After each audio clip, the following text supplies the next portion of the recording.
हाय viewers, आज मैं आपको आधी दुनिया का पूरा सच सुरेश चंद्र में इन्होंने नारियों के हर रूप की इसमें चर्चा की है कि नारियों के साथ कहाँ कहाँ गलत हुआ और जो जीवन मूल्य बनाए गए वो जीवन मूल्य नारियों के विरोध में बन गए।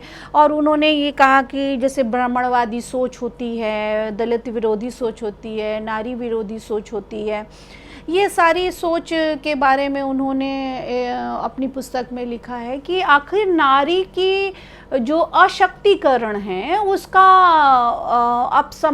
अपसंस्कृति कहाँ से प्रारंभ हुई, उस पर उन्होंने चर्चा किया है। और चर्चा करते हुए उन्होंने ये कहा कि बाल्यकाल में उसे पिता की संरक्षण में रखा जाए और जब वो जवान होती है तो उसे पति के संरक्षण में दे दिया जाए, और जब उस बूढ़ी हो जाती है तो उसे पिता की संरक्षण बेटे के संरक्षण में दे दिया जाए।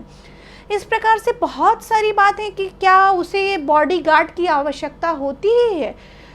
मनुस्मृति में उन्होंने कहा है कि मनुस्मृति में स्त्री को कहा गया है कि पति की बात को इनकार न करे, पति के अलावा वो किसी और की न देखे, बेमेल विवाह हो चाहे तो पति उसको मारता पीटता हो परंतु उसके साथ ही रहना विधि सम्मत है। इस्लाम में भी ऐसी बातें हैं कि स्त्री को कहीं अकेले नहीं जाना चाहिए, उसको किसी महरम के साथ जाना चाहिए या बॉडीगार्ड के साथ जाना चाहिए।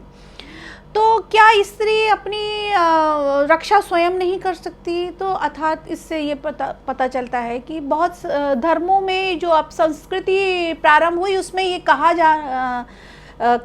गया है कि स्त्री की विधि सम्मत तभी है जब वो किसी पुरुष के साथ या रिश्तेदार के साथ या भाई बंद के साथ चले, सोलो ट्रिप करने चली जाती हैं विदेश स्त्रियां, तो वो स्त्रियों में खराबी आ जाती है। परंतु विदेश में ऐसी अब संस्कृति नहीं है, वहाँ पर स्त्री अकेले भी सोलो ट्रिप कर सकती है, घूम सकती है, अपनी आज़ादी की बातें कर सकती है और अपने बारे में स्वयं निर्णय ले सकती है। परंतु हमारे यहाँ ऐसी अब संस्कृति क्यों पैदा हुई? तो भक्ति काल में भी मीरा, आपने देखा होगा कि मीरा नहीं चाहती थी कि वो पति के साथ रहें, परंतु पति के साथ नहीं रहने पर उन पर कितने आक्षेप लगाए गए, उनको जहर तक पिलाया गया, उनको मृत्यु दंड तक देने की कोशिश की गई। और ये सारी स्थितियाँ देखकर लगता है कि वास्तव में जैसे सासू ससुर सुर सेवा करे हूँ, पति रुख सखी अयुसी अजू से ही रहूँ, मतलब इस प्रकार से हीन ग्रंथि स्त्री की कि तुम्हें सास ससुर की सेवा करना है और तुम्हें, अब एक जगह तुलसीदास ने कही गया, ढोर गवार शूद्र पशु नारी सकल ताड़ना के अधिकारी।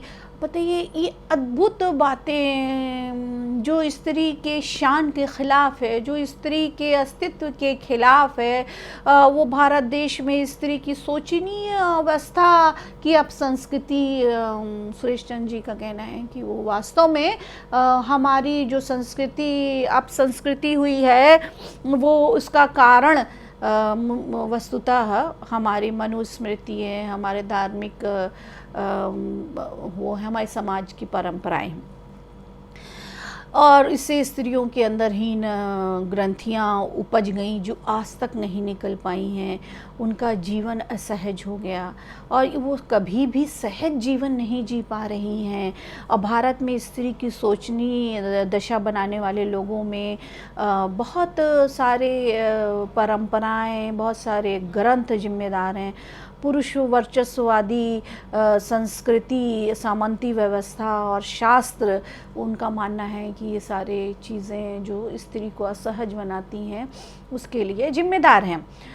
जड़ें गहरी हैं, तमाम वैधानिक जो प्रावधान आजकल बड़े बड़े नियम बनाए जा रहे हैं और वो सारे के सारे नियम फेल हो जा रहे हैं। क्यों? क्योंकि हमारी संस्कृति ही अब संस्कृति बन गई है और उन्हें लगता है कि वास्तव में ये तो बड़ी आश्चर्य की बात है कि इतने बड़े बड़े स्त्री के हित के कानून आया वो फेल हो जा रहे हैं। वो फेल इसलिए ही हो रहे हैं क्योंकि वह कानून, वह प्रावधान हमारी अपसंस्कृति के सामने हार मान जा रहे हैं और स्त्री आज भी असहज है और स्त्री की ग्रंथि आज भी हीन ग्रंथि में है।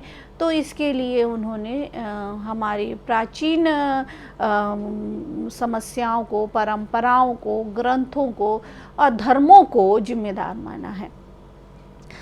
आज इतना ही, फिर इस पर और दूसरे टॉपिक पर मैं चर्चा करूंगी। अगर आपको मेरा ये टॉपिक या ये वीडियो पसंद आए तो आप मुझे लाइक, शेयर और कमेंट्स ज़रूर करिएगा। व्यूवर्स आप देखिए, मुझे लगता है कि आप लोगों को 5 मिनट 10 मिनट में कुछ ज्ञानवर्धक बातें पता चल जाएं तो ज़्यादा खुशी की बात है, क्योंकि मुझे लगता है कि आज समाज में समझने के लिए, एक दूसरे को जानने के लिए ये माध्यम बहुत अच्छा माध्यम है।